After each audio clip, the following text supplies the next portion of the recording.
दोस्तों सुनो ध्यान से, तुम्हें जो चाहिए वो मिलेगा, पक्का मिलेगा। ये कोई हवा में कही बात नहीं है, ये अनुभव की बात है, विश्वास की बात है। लेकिन शर्त एक है, मन को तोड़ना नहीं है, मन को साधना है। तुम समर्थ हो, तुम में वो क्षमता है कि ऐसे चमत्कार अपने जीवन में देखोगे कि खुद आश्चर्य में पड़ जाओगे। बस एक आधार पकड़ लो, भगवान का नाम। कृष्ण कृष्ण बोलो, राधा राधा बोलो, भीतर मनन चलता रहे, बाहर कर्म चलता रहे। यही संतुलन है, यही शक्ति है। अगर तुम पूछो कि विजय कैसे होगी, तो सुनो, ब्रह्मचर्य कोई कमजोरों का मार्ग नहीं है, ये अनुशासन का विज्ञान है। 1 घंटा प्रतिदिन व्यायाम अनिवार्य है। दंड, बैठक, दौड़, पसीना, शरीर को थकाओ, नसों को खोलो, रक्त को प्रवाहित करो। जब शरीर परिश्रम करता है तब वासनाओं की आग शांत होती है। कम से कम 300 - 500 दंड बैठक, फिर पद्मासन या सिद्धासन में स्थिर बैठो।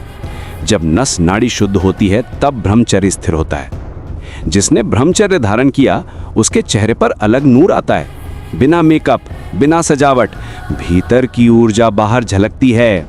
आंखों में स्थिरता, वाणी में शांति, चाल में आत्मविश्वास, शरीर से सुगंध तक अनुभव होती है।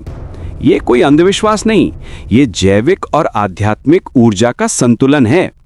लेकिन सावधान, यदि नाम जप नहीं करोगे, यदि ईश्वर का आश्रय नहीं लोगे, तो माया की हवा बहुत तेज है, वो तुम्हें बहा ले जाएगी। इसलिए 5 नियंत्रण याद रखो। कम बोलना, कम सुनना, कम देखना, कम सोना, कम खाना। ये 5 तुम्हारी ऊर्जा के रिसाव को रोकते हैं। दिनचर्या बांध लो, समय को अनुशासन में ले आओ। जिसने समय को पकड़ा उसने जीवन को पकड़ा। संसार में सबसे बड़ी संपत्ति समय है। मन, वीर्य और प्राण, ये तीनों एक ही तंत्र हैं। यदि वीर्य सुरक्षित है तो मन शांत और प्राण शक्तिशाली। यदि वीर्य क्षीण है तो मन चंचल और प्राण दुर्बल। इसलिए भ्रमों में मत पड़ो। ये मत सोचो कि ये सब प्राकृतिक बहाव है और रोकना असंभव है। ये वही अवस्था है जैसे गेहूं की फसल दाना बनने से पहले काट दी जाए, न भूसा मिलेगा न अनाज। कम से कम युवावस्था के महत्वपूर्ण वर्षों में ब्रह्मचर्य का पालन करो। फिर गृहस्थ जीवन में जाओ तो तेजस्वी संतान, स्थिर मन और शक्तिशाली व्यक्तित्व लेकर जाओ।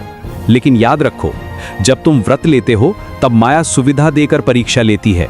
वही समय निर्णायक होता है। भोजन सीमित करो, जिह्वा पर नियंत्रण रखो। 2 समय हल्का भोजन पर्याप्त है। रात्रि में अति भोजन दिनचर्या बिगाड़ देता है। झूठी भूख से सावधान रहो। बार बार खाने की इच्छा कई बार मानसिक और शारीरिक असंतुलन का संकेत होती है। संयमित आहार, शुद्ध आहार, यही आधार है। सच्चा ब्रह्मचर्य केवल शारीरिक संयम नहीं है, ये इंद्रियों का संयम है। नेत्रों का ब्रह्मचर्य, गलत दृश्य से दूरी। कानों का ब्रह्मचर्य, व्यर्थ बातें नहीं, सत्संग सुनना। वाणी का ब्रह्मचर्य, कटुता नहीं, सार्थक शब्द। मन का ब्रह्मचर्य, कामना का चिंतन नहीं, ईश्वर का चिंतन। गिरोगे? हाँ, गिर सकते हो, लेकिन निराश मत होना। 100 बार गिरो, 121वीं बार खड़े हो जाओ। उदासी नहीं, जिद रखो, मैं प्रयास करूंगा। यही जिद तुम्हें जीत दिलाएगी। व्यायाम करो, प्राणायाम करो। 30 मिनट बाद तक कुछ मत खाओ। शरीर को अनुशासन में लाओ। सुबह ब्रह्म मुहूर्त में उठो। देर तक सोना ब्रह्मचर्य के विरुद्ध है। मोबाइल, अश्लील दृश्य, व्यर्थ मनोरंजन, ये सब धीरे धीरे संकल्प शक्ति को खत्म कर देते हैं। याद रखो, शरीर की शक्ति सीमित है, संकल्प शक्ति असीम है, और संकल्प शक्ति ब्रह्मचर्य से बढ़ती है। असली बल क्या है? मांसपेशियां नहीं, असली बल है भीतर उठते वेगों को सह लेना। जिसने भीतर के वेग को जीत लिया वही बलवान है। एक दिन ऐसा आएगा जब विषयों के बीच रहकर भी मन निर्विकार रहेगा, जैसे भुना हुआ चना कभी अंकुरित नहीं होता। अहंकार मत करना कि 2 महीने संयम रख लिया तो विजय हो गई। सतर्क रहना जीवन भर। नाम जप, व्यायाम, शुद्ध आहार, सीमित संग, यही सूत्र है। और सबसे बड़ी बात, डरना नहीं। तुम परमात्मा के अंश हो। यदि तुम भगवान से जुड़े हो तो किसी तांत्रिक, किसी ग्रह, किसी जादू का भय मत रखो। नाम में शक्ति है। आज निर्णय लो, अभी निर्णय लो। ब्रह्मचर्य खिलवाड़ नहीं, ये जीवनी शक्ति है। इसे बचाओ, इसे बढ़ाओ, इसे ऊर्ध्वगामी बनाओ। यदि तुम पूरे मन से नियमों का पालन करोगे तो परिवर्तन अवश्य आएगा। शरीर बदलेगा, चेहरा बदलेगा, स्मृति बदलेगी, आत्मविश्वास बदलेगा, जीवन की दिशा बदलेगी।